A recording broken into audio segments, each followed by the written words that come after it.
जय श्री राम। आइए चलते हैं हम आपको फिर प्रभु श्री राम के रामचरितमानस की कथा अयोध्या कांड में, जिसको सुनने और पढ़ने मात्र से ही हमारा आपका देश संसार का कल्याण हो जाएगा। क्योंकि कलयुग में देखा जाए तो प्रभु के श्री राम नाम का ही आधार रह जाएगा और यही सत्य है। तो आइए चलते हैं हम आपको प्रभु श्री राम के रामचरितमानस के अयोध्या कांड में, जिसमें देखा जाए तो प्रभु श्री राम के 14 वर्ष के वनवास के दौरान भैया भरत अपनी चतुरंगिणी सेना के साथ और शत्रुघ्न भैया के साथ और माताओं के साथ, गुरुओं के साथ, निषाद राज के साथ निकल चुके हैं प्रभु श्री राम के श्री चरणों में समर्पित होने के लिए।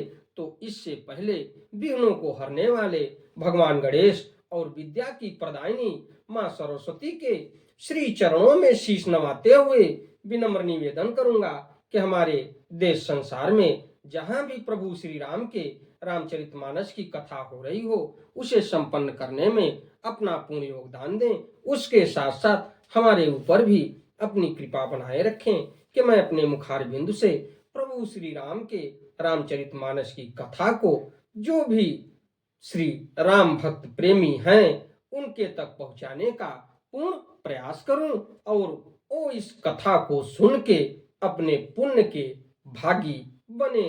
जो मानव रूप में हमारा आपका जन्म हुआ है, तो देखा जाए तो बहुत पुण्य प्रताप के बाद मनुष्य योनि में जन्म मिलता है। तो जन्म मिलने का मतलब ये है कि हम आप मिल के कुछ ऐसा करके जाएं जिससे युगों युगों तक हमारा आपका नाम विख्यात रहे और आने वाले समय में भी हमको मनुष्य योनि में ही जन्म मिले।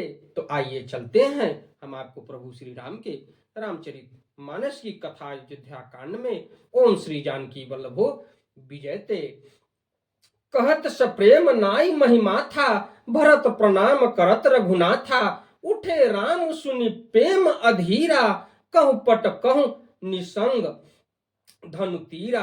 तो देखा जाए लक्ष्मण जी ने प्रेम सहित पृथ्वी पर मस्तक नवाकर कहा, हे रघुनाथ जी, भरत जी प्रणाम कर रहे हैं। यह सुनते ही श्री रघुनाथ जी प्रेम में अधीर हो उठे। कहीं वस्त्र गिरा, कहीं तरकस, कहीं धनुष और कहीं बाण। तो देखिए कि प्रभु श्री राम के हृदय की गहराई और मर्यादा पुरुषोत्तम प्रभु श्री राम की लीला के अपने भैया भरत के विरह में व्याकुल होने के बाद इतना उनको शुद्ध नहीं था, जिसको भैया लक्ष्मण ने संकेत दिया कि भैया भरत आपके चरणों में समर्पित हुए हैं। इतने में उनके शरीर से तरकस और देखा जाए तो धनुष बाण और कहीं गिरे और शुद्ध नहीं था कि हमारा तरकस, हमारा धनुष बाण कहाँ गिरा। भातृ प्रेम में प्रभु श्री राम और भरत के बर बस लिए उठाई उर, लाए कृपा निधान। भरत राम की मिलन लखी, बिसरे सब ही अपान। तो देखा जाए तो कृपा निधान श्री रामचंद्र जी ने उनको जबरदस्ती उठाकर हृदय से लगा लिया। भरत जी और श्री राम जी के मिलने की रीत को देखकर सबको अपनी सुध भूल गई कि देखा जाए तो माया का जाल हटा और जो भी जिसके मन में चिंता थी वो भरत और प्रभु श्री राम के मिलन के बाद सारी माया का जाल हट गया और बीती हुई बातों को देखा जाए तो सब सुध भूल गए। मिलन प्रीत की मिजाई बखानी, कवि कुल अगम करम मन बानी। परम प्रेम पूरन दो भाई, मन बुद्धि चित अह मिति बिसराई। तो मिलन की प्रीति कैसे बखानी जाए, वह तो कवि कुल के लिए कर्म मन वाणी तीनों से अगम है।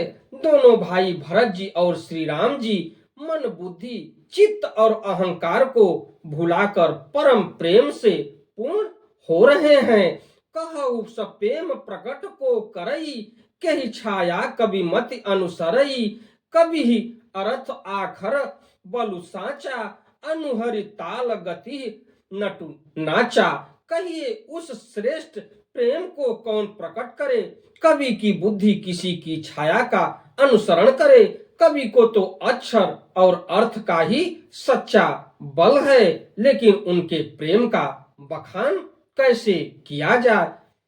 प्रभु के और भैया भरत के, और उसके बाद नट ताल की गति के अनुसार ही नाचता है।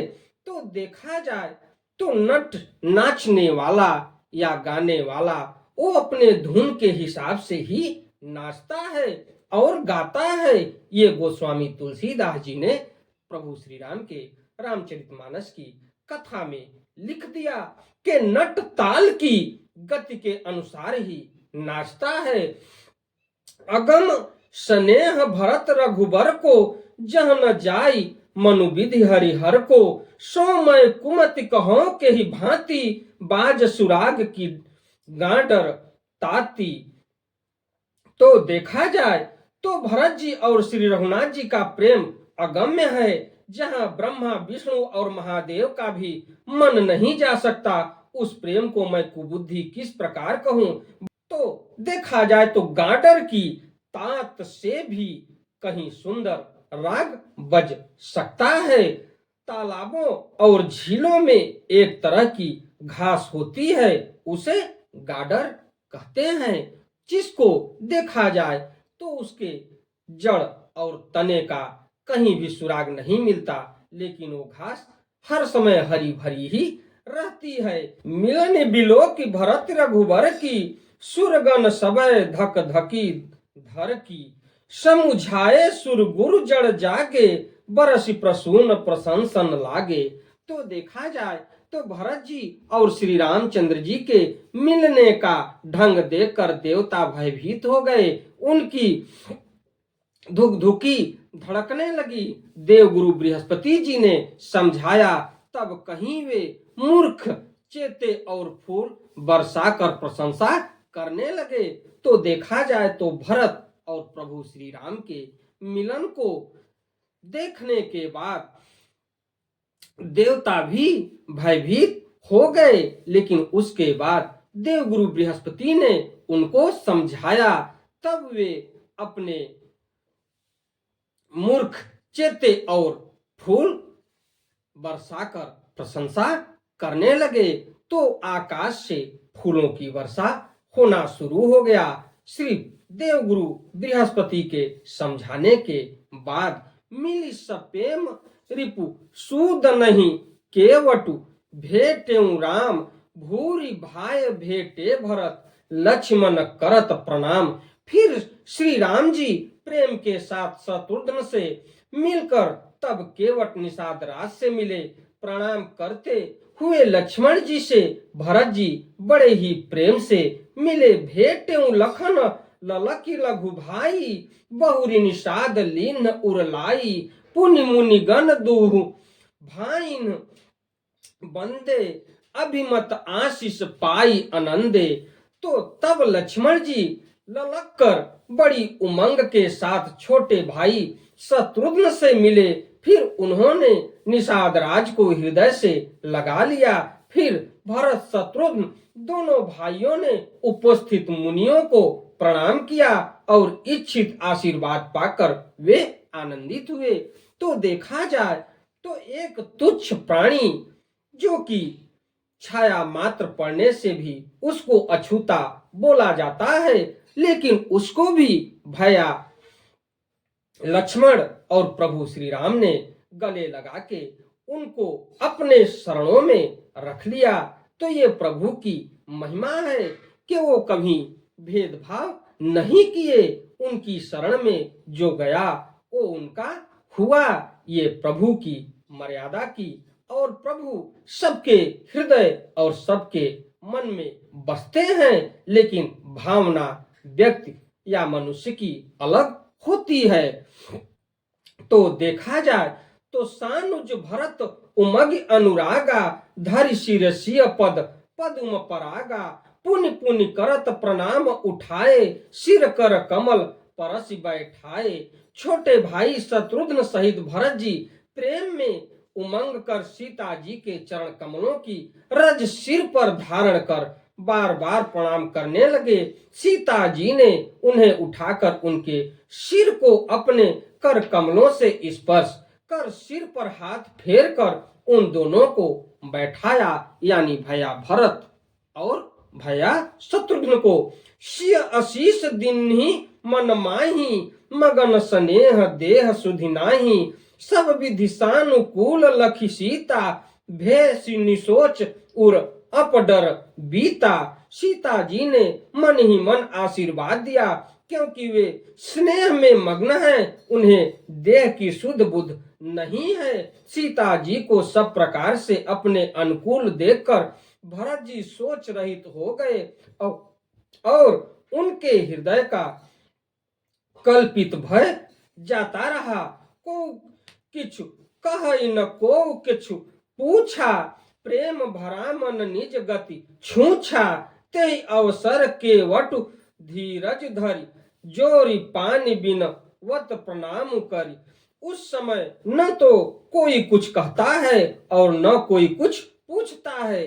मन प्रेम से परिपूर्ण है, वह अपनी गति से खाली है, अर्थात संकल्प और विकल्प और चांचल्य से शून्य है। उस अवसर पर केवट निषादराज धीरज धर और हाथ जोड़कर प्रणाम करके विनती करने लगे।